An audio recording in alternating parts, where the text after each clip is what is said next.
Cette pauvresse est enfin partie, se réjouissait la belle-mère avec ses amis. Mais le lendemain matin, un camion entra dans la cour. « Allez les filles, servez-vous. Cette pauvresse est enfin partie. » Madeleine Bouchard leva sa coupe de crément et promena un regard triomphant autour de la cuisine où 3 de ses amis avaient déjà pris place. Josiane, avec ses cheveux teints d'un violet trop vif, se resservait du poulet rôti. Colette, la voisine de la maison d'à côté, picorait des olives.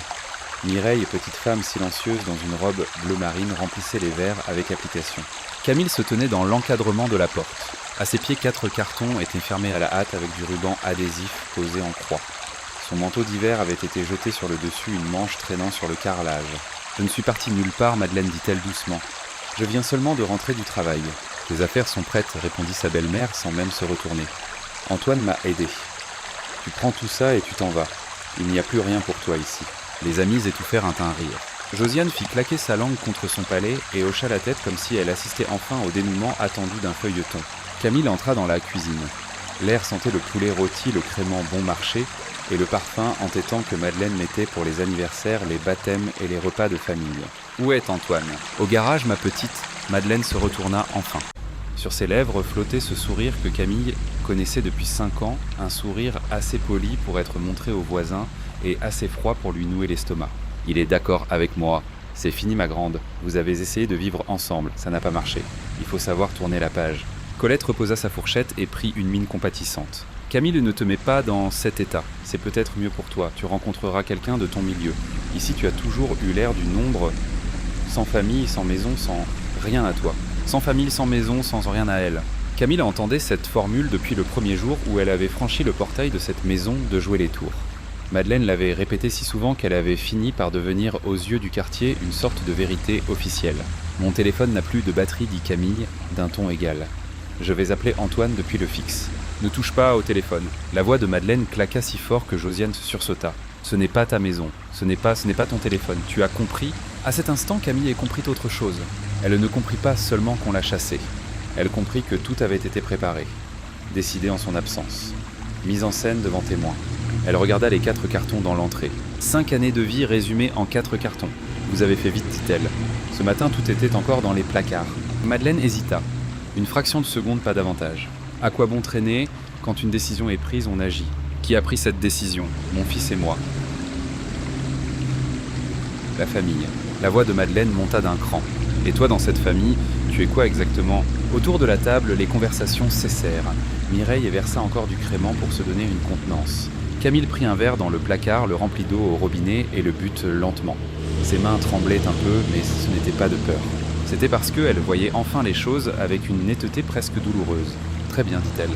Je vais prendre mes affaires. » Madeleine se détendit aussitôt.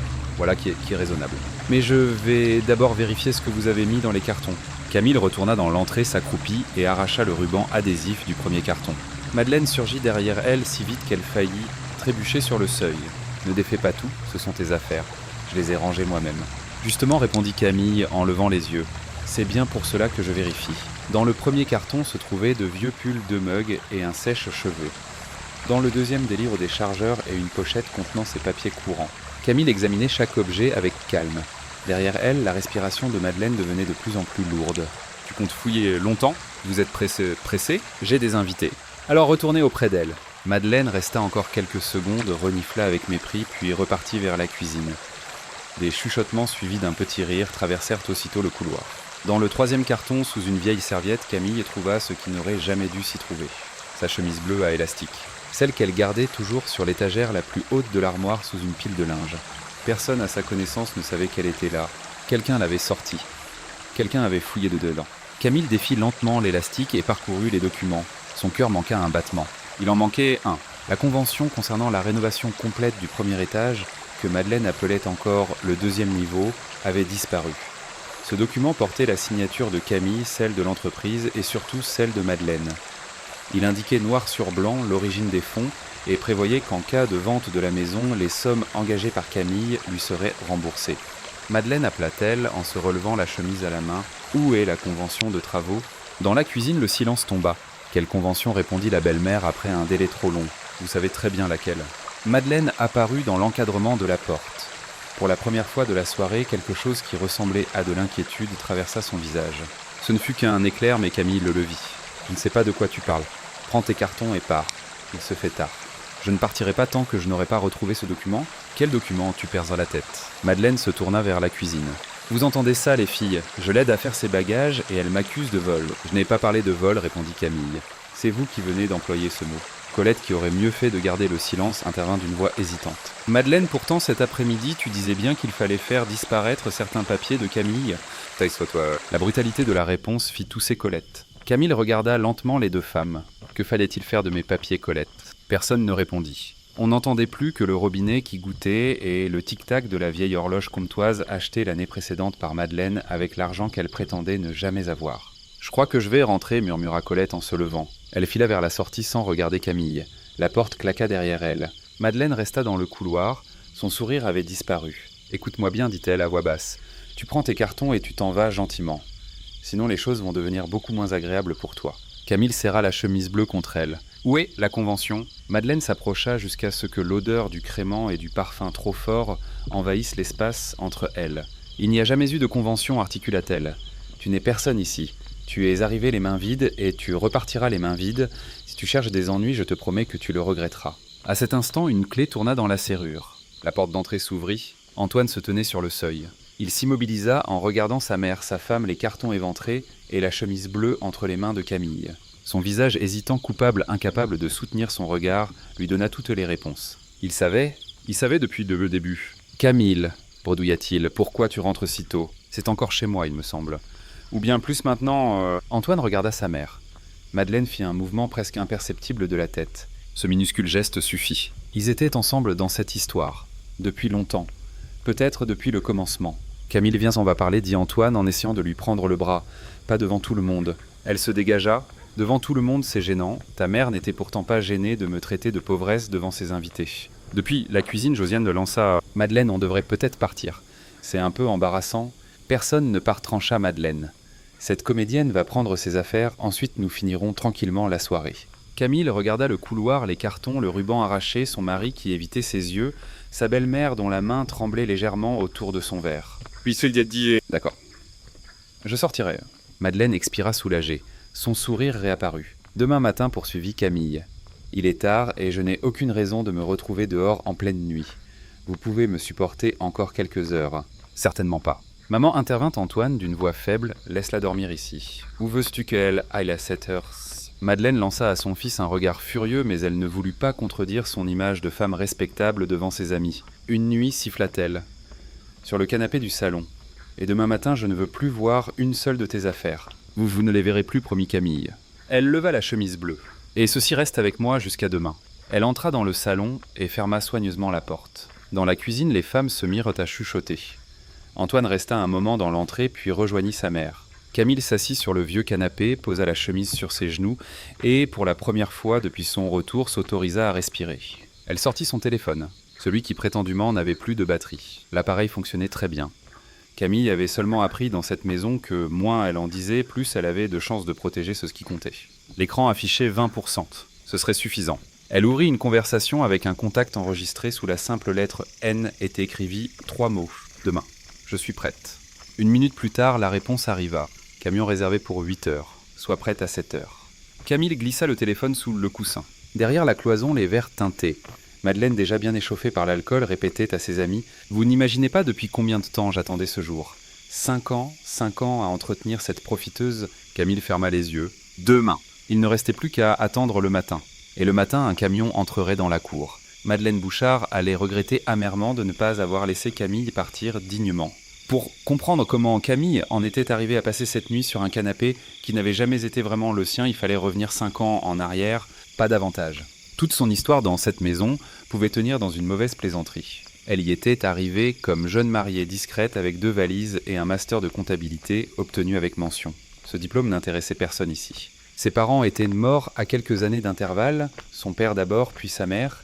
Il lui restait un petit appartement à Châteauroux et les économies que sa mère avait mises de côté toute sa vie. Madeleine avait accueilli sa belle-fille avec un sourire, puis dès la première semaine avait déclaré devant une voisine « Elle n'a pas de dot, pas de famille et pas de patrimoine.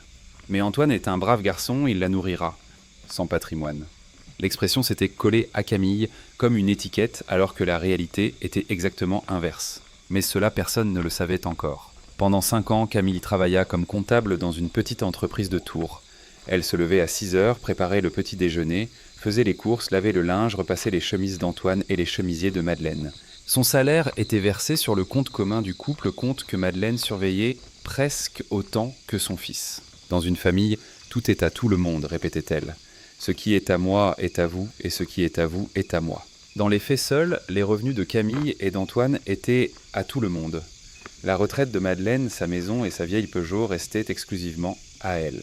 La maison se trouvait dans une rue calme de Joué-les-Tours, derrière un portail vert que tout le quartier connaissait.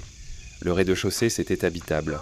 L'étage, lui, n'était qu'une coquille, cloison inachevée, sol en béton, fenêtre ancienne, pas de chauffage, une plaque de contreplaqué à la place d'une porte. Madeleine se plaignait depuis des années de ne pas avoir les moyens de finir les travaux. 3 ans plus tôt, Camille avait proposé « Je peux financer l'aménagement de l'étage. Antoine et moi y vivrons séparément. Nous aurons enfin notre espace. » Le visage de Madeleine s'était illuminé. « Bien sûr, ma chérie, fais les travaux. Ce sera notre nid familial. » Camille avait été naïve, mais pas complètement. Elle avait tout fait correctement, devis, facture, contrat, avec l'entreprise paiement depuis son propre compte. Elle avait conservé les tickets et les factures pour les fenêtres, les portes, l'isolation, la chaudière, la salle de bain et le mobilier. Surtout sur le conseil d'un notaire qu'elle connaissait par son travail, elle avait fait signer à Madeleine une convention reconnaissant que les travaux étaient financés par ses fonds propres et qu'ils devraient être remboursés si la maison était vendue ou si Camille quittait les lieux à la demande de la propriétaire. L'étage fut entièrement aménagé avec l'argent provenant de l'héritage de ses parents et de la vente de l'appartement de Châteauroux. Madeleine le savait.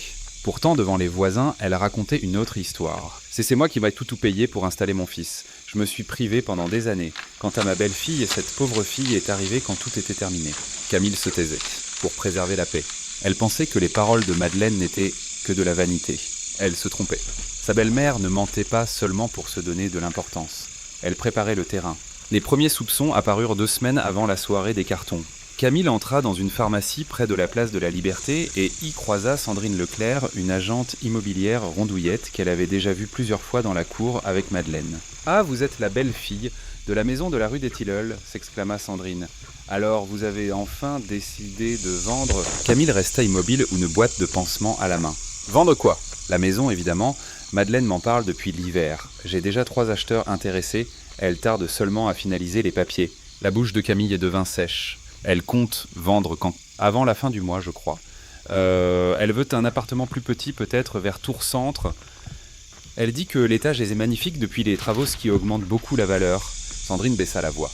Vous vivez toujours là, n'est-ce pas ? Il faudra clarifier votre départ avant la signature. Les acquéreurs veulent une maison libre de toute occupation. Madeleine m'a assuré que ce serait réglé. Ce serait réglé. Camille quitta la pharmacie sans acheter les pansements. Elle s'assit sur un banc et fixa longtemps le trottoir. Voilà donc le plan. Vendre la maison dont elle avait financé tout l'étage, la faire partir avant les visites, puis empocher la plus-value créée par ses économies. Le soir même, Camille vérifia la chemise bleue.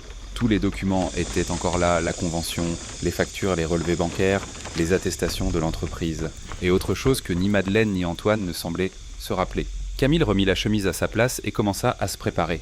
Elle ne cria pas. Elle ne courut pas demander des explications à son mari. Elle savait que si elle révélait ses soupçons, les papiers disparaîtraient. Ensuite, chacun jurerait qu'il n'avait jamais existé. Elle appela Nicolas Perrin, un ancien camarade d'université devenu avocat à Tours. « Nicolas, j'ai besoin de ton aide. » Discrètement. Ils se retrouvèrent le lendemain dans un café de Tours Nord, loin du quartier. Camille étala devant lui les factures à la convention et plusieurs relevés. Nicolas lut tout puis siffla doucement. « Tu as un dossier très solide. La maison appartient à ta belle-mère, mais elle a reconnu par écrit que les travaux étaient payés avec tes fonds propres et qu'elle te rembourserait en cas de vente ou d'éviction. Avec les factures, les virements et la convention, elle ne peut pas prétendre que tu n'as rien apporté. Il est dizaines que je suis arrivé les mains vides. » Nicolas tapota la pile de documents. « Voilà tes mains vides. Elles représentent une somme considérable. Et même sans la convention, on pourrait invoquer l'enrichissement injustifié. Avec elle, c'est encore plus clair. » Il tira une feuille séparée de la chemise. « Et ça... » Camille sourit pour la première fois depuis plusieurs jours. « C'est le plus intéressant. Il y a 2 ans, Madeleine m'a emprunté 38 000 €. Elle disait vouloir régler des dettes et aider Antoine. Elle a promis de rembourser en 6 mois. Elle a signé cette reconnaissance de dette devant témoin ? Oui. Et elle n'a rendu aucun euro. Nicolas se renversa contre le dossier de sa chaise. Donc ta belle-mère te doit une grosse somme par écrit et elle veut vendre une maison dont tu as financé la rénovation tout en te faisant passer pour une parasite. Exactement. Ils ne savent vraiment pas à qui ils ont affaire. Ce jour-là, ils établirent un plan. Un plan calme documenté sans crise inutile. Nicolas fit numériser et certifier toutes les pièces. Une copie complète fut déposée à son cabinet, une autre fut placée chez un commissaire de justice. Camille conserva les originaux les moins sensibles et remit en sûreté la convention la plus importante. Il était probable qu'aucun procès ne serait nécessaire. Dès que Madeleine verrait le dossier, elle comprendrait ce qu'elle risquait. Il ne restait qu'à attendre son premier geste. Madeleine le fit. Plus brutalement que Camille ne l'avait imaginé 4 cartons, un repas arrosé et une humiliation publique. Tant pis pour elle. La nuit s'étira lentement. La petite fête derrière le mur ne s'acheva qu'à minuit. Josiane et Mireille partirent en parlant trop fort dans l'entrée, trébuchant presque sur les cartons. Camille entendit Madeleine les raccompagner. Demain, elle sera loin et nous pourrons enfin respirer. Antoine trouvera une femme normale, répondit Josiane. Il aurait dû la quitter depuis longtemps. Camille resta allongée, les yeux ouverts. Elle ne se mit même pas en colère. Elle mémorisait simplement chaque phrase. Puis la maison se tut. Madeleine rangea bruyamment quelques assiettes. Antoine traversa le couloir pour rejoindre la chambre. Personne ne vint voir Camille. Personne ne lui demanda si elle avait besoin de quelque chose. Vers 3h du matin, elle se leva et traversa pieds nus le couloir pour boire un verre d'eau. Dans la cuisine sombre, elle faillit heurter Madeleine. Sa belle-mère était assise à la table en peignoir sous la seule ampoule allumée au-dessus de l'évier. Des papiers étaient étalés devant elle. En apercevant Camille, elle les recouvrit aussitôt de son bras. « Qu'est-ce que tu fais debout ?» grogna-t-elle. « Je viens boire. Alors bois et retourne te coucher. » Camille remplit un verre, puis demanda comme si de rien n'était. « Qu'est-ce que c'est ce que vous écrivez à cette heure-ci ? Ça ne te regarde pas. » Une déclaration pour affirmer que j'ai quitté les lieux volontairement, ou peut-être un courrier destiné à l'agence immobilière. Madeleine releva brusquement la tête.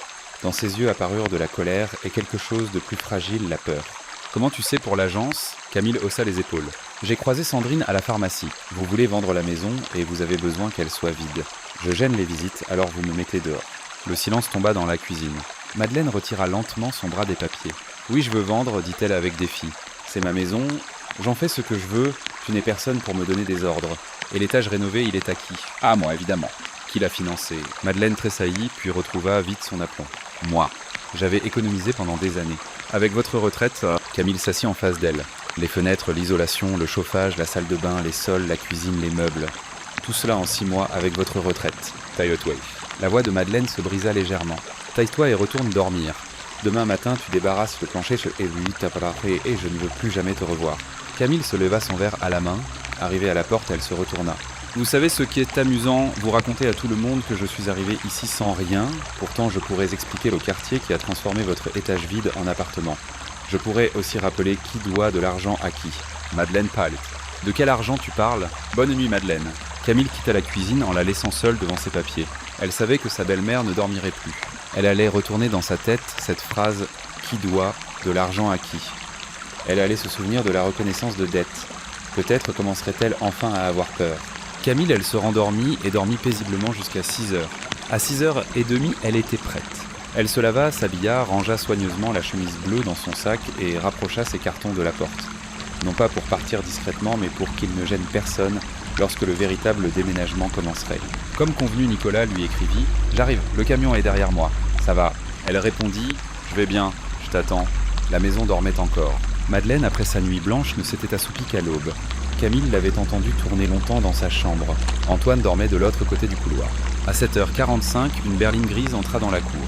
Juste derrière elle, un grand camion de déménagement recula lentement dans l'allée étroite. Le nom d'une entreprise de Tours était inscrit sur la carrosserie. 2 déménageurs robustes vêtus de vestes bleu marine identiques descendirent de la cabine. Le portail métallique claqua. La maison se réveilla. Madeleine fut la première à atteindre la fenêtre.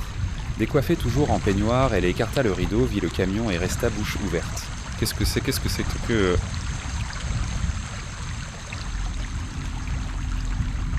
Elle ouvrit la fenêtre et cria dans la cour. « Et vous allez où ? Qui vous a autorisé à entrer ?» Camille sortit calmement sur le perron, son manteau sur le dos et son sac en bandoulière. « Bonjour Madeleine, ils viennent pour moi. »« Pour toi ?» Sa belle-mère surgit dehors dans des chaussons dépareillés. « Pourquoi un camion aussi grand ? Qu'est-ce que tu prépares ? Je récupère ce qui m'appartient. » Nicolas s'avança vers le perron. Grand vêtu d'un manteau sombre, une sacoche de documents à la main, il ne ressemblait à aucun des habitués de la maison. « Bonjour Madame Bouchard », dit-il poliment. « Nicolas Perrin, avocat, au barreau de Tours. Je représente les intérêts de Camille. Nous sommes venus retirer les biens mobiliers acquis avec ses fonds personnels. Tout est répertorié et justifié par des factures. Nous ne toucherons à rien qui ne lui appartienne pas. » Madeleine cligna des yeux. Quel bien, quelle facture, Antoine. Antoine sortit de la maison encore ensommeillé, le visage inquiet. Qu'est-ce qui se passe ? Ta femme a fait venir un camion, hurla Madeleine. Elle veut vider ma maison. Antoine regarda le camion, les déménageurs Nicolas et Camille. Il ne comprenait pas encore. Camille, qu'est-ce que tu fais ? Elle sortit la chemise bleue de son sac, l'ouvrit et prit le premier document. Je vais te l'expliquer. Tu te souviens de l'étage que nous avons aménagé il y a 3 ans ? Bien sûr, c'est moi qui l'ai financé, entièrement. Avec l'héritage de mes parents et l'argent de la vente de leur appartement. Elle tendit le document à Nicolas qui le présenta à Antoine. Voici le contrat de l'entreprise, à mon nom. Tu vois le montant. Antoine parcourut la première page et déglutit. Voici les factures des fenêtres, de l'isolation, de la chaudière, des portes, des sanitaires et des revêtements. Voici les virements. Voici les factures de la cuisine, du lit, des armoires, du canapé, du réfrigérateur et du lave-linge. Camille sortait les pièces une à une. Tout a été payé depuis mon compte personnel avec les fonds reçus de mes parents. L'appartement dont ta mère disait qu'il ne valait rien a financé l'étage dont elle se vante devant tout le quartier. Madeleine bondit vers la chemise. « Donne-moi ça, ce sont des faux. » Elle a tout fabriqué. Nicolas arrêta doucement mais fermement son geste. « Je vous déconseille de toucher à ces documents. Des copies certifiées sont conservées à mon cabinet et un dossier a été déposé auprès d'un commissaire de justice. Déchirer les feuilles que vous voyez ne changerait rien. » Madeleine s'immobilisa. Son visage montrait qu'elle commençait à comprendre que la matinée ne se déroulerait pas comme prévu. Et maintenant, ajouta Camille le document le plus intéressant. Elle sortit une feuille isolée. Vous reconnaissez cette écriture, Madeleine, vous avez rédigé ce document il y a 2 ans. Elle le plaça de façon qu'Antoine puisse le lire. Il s'agit d'une reconnaissance de dette. Ta mère m'a emprunté 38 000 €. Elle s'est engagée à les rembourser dans les 6 mois. Elle n'a rien rendu. Antoine se tourna lentement vers sa mère. Maman, tu as emprunté 38 000 € à Camille. Elle ment ? Madeleine fit un pas en arrière. Tout est faux, c'est votre écriture, demanda Nicolas avec calme. Votre signature, la date, est également de votre main. 2 témoins sont mentionnés. Nous pouvons naturellement demander une expertise graphologique si nécessaire. Madeleine ouvrit la bouche puis la referma. Elle n'avait rien à répondre. À ce moment-là, Colette apparut derrière le portail. La voisine, alertée par le bruit, avait accouru en robe de chambre, les yeux brillants de curiosité. Madeleine, qui se passe ? C'est quoi ce camion ? Elle aperçut Nicolas, les documents et les déménageurs. Et ce monsieur, c'est qui ? Bonjour madame, dit Nicolas. Vous étiez présente hier soir lorsque madame Bouchard a parlé de faire disparaître certains papiers appartenant à Camille, n'est-ce pas ? Colette blanchit. Moi je ne sais rien. J'étais seulement venu boire un verre. Colette cria Madeleine. Ne pars pas, mais la voisine avait déjà reculé jusqu'au portail. Ses chaussons claquèrent sur le trottoir, puis elle disparut. Camille se tourna vers les déménageurs. Vous pouvez commencer. Vous avez l'inventaire. D'abord les meubles de l'étage. Les 2 hommes hochèrent la tête et se dirigèrent vers la maison. Où allez-vous ? Madeleine se plaça devant la porte, les bras écartés. Je ne vous laisserai pas entrer, c'est ma maison. La maison est à vous reconnue, Camille. Les meubles et les ebtsea. Ah mais les appareils sont à moi. Je ne fais retirer ni les fenêtres, ni l'isolation, ni la chaudière, ni aucun élément fixé au bâtiment. Pour ces travaux, je demanderai le remboursement prévu par la convention. Quelle convention ? Elle a disparu. Le cri était sorti trop vite. Tout le monde se tut. Nicolas leva légèrement les sourcils. Camille regarda sa belle-mère. Ainsi vous saviez qu'elle avait disparu. Madeleine comprit son erreur et pâlit encore davantage. Je voulais dire, je ne sais pas ce que tu racontes. Nicolas ouvrit sa sacoche et en sortit une copie. Voici la convention. La copie certifiée porte les 3 signatures. L'original est en sécurité. Elle prévoit le remboursement des travaux financés par Camille si vous vendez le bien ou si vous lui demandez de quitter les lieux. Il tourna une page. Selon les justificatifs disponibles, la somme principale dépasse 120 000 € hors intérêts et frais éventuels. À cela s'ajoute la reconnaissance de dette de 38 000 €. Madeleine s'appuya contre le chambranle. « Vous inventez tout ça pour me voler ?» « Non, madame, répondit Nicolas. Nous vous informons seulement de la situation. Camille reprend aujourd'hui les biens meubles qui lui appartiennent. Pour le reste, une proposition amiable vous sera adressée. En cas de refus, le tribunal tranchera. Antoine fait quelque chose, gémit Madeleine. Tu es son mari ? Antoine se tenait sur le perron aussi pâle que le mur. Il regardait tour à tour sa femme et sa mère. On voyait quelque chose se fissurer en lui. Camille, dit-il à voix basse, attends. On peut parler. Je ne savais pas que maman t'avait emprunté de l'argent. Je te le jure. Mais tu savais qu'elle voulait vendre la maison et me mettre dehors. Tu le savais, Antoine. Tu as toi-même rangé mes affaires dans les cartons hier. Il ouvrit la bouche, puis renonça à nier. Je voulais éviter une dispute, murmura-t-il. Maman disait que c'était la meilleure solution. Tate. Maman disait. Camille eut un sourire triste. Tu as 35 ans et tu continues de vivre selon ce que maman dit. Les déménageurs montèrent à l'étage et commencèrent à descendre les meubles. Une armoire, le lit, les tables de chevet, le canapé, la télévision, le réfrigérateur, le lave-linge et tous les appareils achetés par Camille. Chaque objet figurait sur l'inventaire. Chaque objet était accompagné d'une facture à son nom ou d'un relevé correspondant. Madeleine allait et venait dans la cour comme un animal pris au piège. C'est un cambriolage. En plein jour, je vais appeler la police. Appelez-la, répondit Nicolas. Vous pourrez expliquer que votre belle-fille reprend des meubles achetés avec son argent, factures à l'appui. Vous pourrez aussi leur signaler que vous avez tenté de dissimuler une convention, que vous lui devez 38 000 € et que vous comptiez vendre la maison après l'avoir chassée. Il lui désigna son téléphone. « Appelez Madame Bouchard, je serai ravi d'attendre avec vous. » Madeleine garda l'appareil à la main, mais n'appuya sur aucune touche. Pendant ce temps, des voisins commencèrent à se rassembler près du portail. Un camion dans une petite rue d'écrit au petit matin, il n'en fallait pas davantage pour attirer tout le quartier. 2 hommes de la maison d'en face s'approchèrent.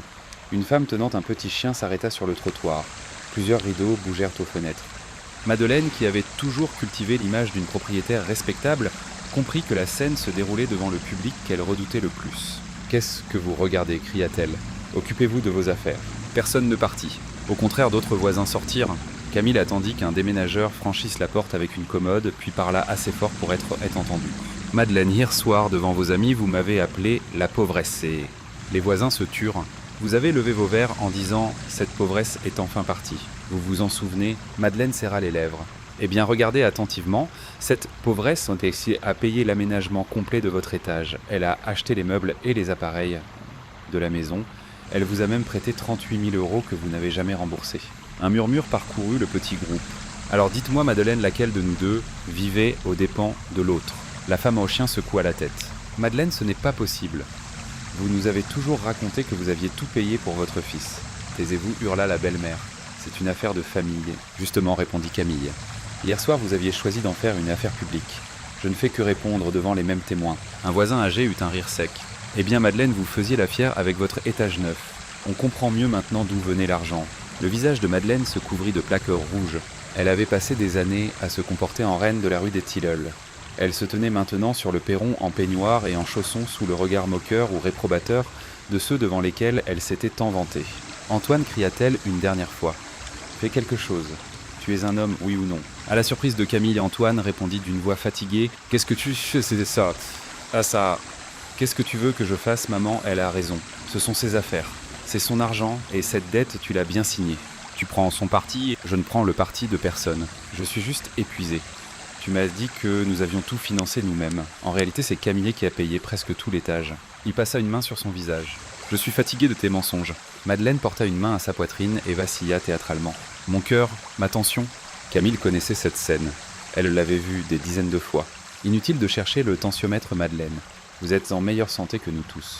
Quelques voisins étouffèrent un rire. Madeleine se redressa aussitôt. Le malaise n'avait pas produit l'effet espéré. Les déménageurs sortirent le grand téléviseur acheté par Camille 2 ans plus tôt. Madeleine le suivit des yeux comme si on lui arrachait un morceau de son corps. Même la télévision. Camille vérifia sa liste. Même la télévision. Facture à mon nom, paiement par ma carte. Tu n'as donc aucune honte, moi aucune honte. Camille se tourna vers elle. Pendant 5 ans, j'ai travaillé pour cette maison. J'ai fait les courses cuisinées, nettoyer, repasser les chemises de votre fils et vos vêtements. J'ai versé mon salaire sur le compte du ménage. J'ai utilisé l'héritage de mes parents pour rendre votre étage habitable. Et pendant ce temps, vous me traitiez de pauvre fille et tout en préparant la vente dans mon dos. Madeleine resta silencieuse. Elle n'avait plus aucun argument. Je ne prends que ce qui est à moi, reprit Camille plus doucement. Je ne touche pas à vos meubles anciens, à votre vaisselle, à vos photos, à votre horloge, ni à vos souvenirs. Je ne retire pas les équipements intégrés à la maison. Je reprends seulement les biens mobiliers que j'ai achetés. Elle marqua une pause. Et je ne vous réclame pas aujourd'hui le remboursement immédiat des 38 000 €. Madeleine releva la tête incrédule. Tu ne les réclames pas. Pas aujourd'hui. La reconnaissance de dette restera chez mon avocat. Une proposition de règlement vous sera envoyée. Mais si vous recommencez à me traiter de pauvresse, de profiteuse ou de parasite devant qui que ce soit, Je demanderai le recouvrement complet avec les intérêts et les frais. Elle se tourna vers Nicolas. Tu lui expliqueras le montant, il sera suffisamment élevé pour mériter toute son attention, répondit-il avec un léger sourire. Madeleine déglutit. Pour les travaux poursuivis, Camille, vous pourrez vivre tranquillement dans votre maison le temps de trouver une solution.